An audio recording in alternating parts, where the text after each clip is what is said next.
A group of journalists called Muckrakers, which was named by President Theodore Roosevelt, started a campaign to expose corruptions in businesses. Ida Tarbell, being one of the Muckrakers, started exposing the corruptions at the Standard Oil Company. Even though her father advised against it, Ida dove into research for almost 2 years about the illicit activities the oil company had been doing. From public records, court testimonies, state and federal reports, and newspaper coverage, Ida Tarbell gathered a massive amount of information on Rockefeller and the methods used by the oil company. Ida Tarbell's full name was Ida Minerva Tarbell.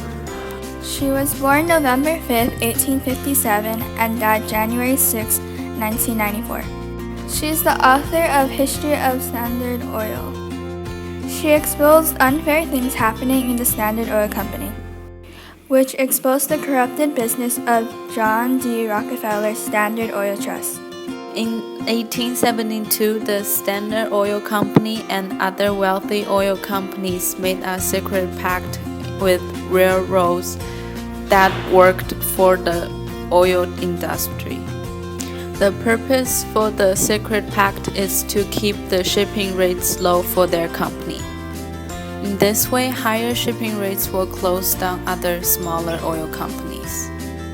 They were formed when Rockefeller combined all of his corporations in an attempt to reduce competition and control prices in the oil industry. Ida Tarbell began researching and investigating the company in 1902.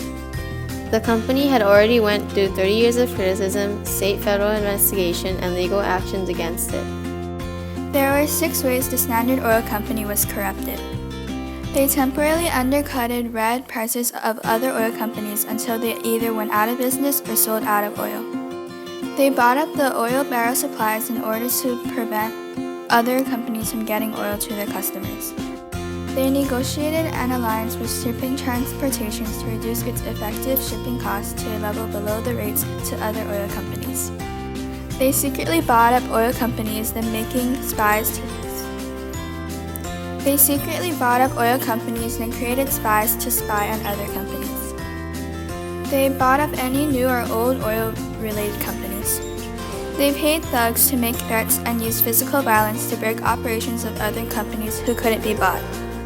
These are some social changes after the book being published. The public was disgusted by these facts. The sudden change in economy became a major topic for the media. The media created a widespread awareness for the corruption of the company. The media emphasized the oil company's use of fraud, political corruption, and physical violence. Economic changes. In 1882, the Standard Oil Company's properties and affiliates were all put under the Standard Oil Trust. A trust was an arrangement where stockholders from companies transfer their shares to a single set of trustees who control all of the companies.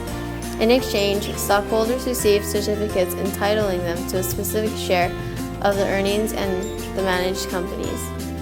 Political changes. The government took a long time to take effective measures to deal with Standard Oil because companies prevented the government intervention. The Standard Oil executives regularly questioned the validity of the proceedings and refused to attend most of them. What if Ida Tarbell didn't write the article? If Ida Tarbell hadn't wrote the article, the illicit activities of the Standard Company would have not been revealed. The Standard Oil Trust would not have been made. The Standard Oil Company would have not been using their illegal ways to be at the top of the competition. Social changes if Ida Tarbell hadn't wrote the book.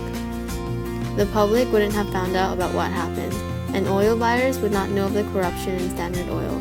The media wouldn't have ruined the Standard Oil Company's reputation. Economic changes. The first trust wouldn't have been with Standard Oil. There would only be one oil company that would change the prices as they please. Political government. No one would be reminded about how the government is corrupted.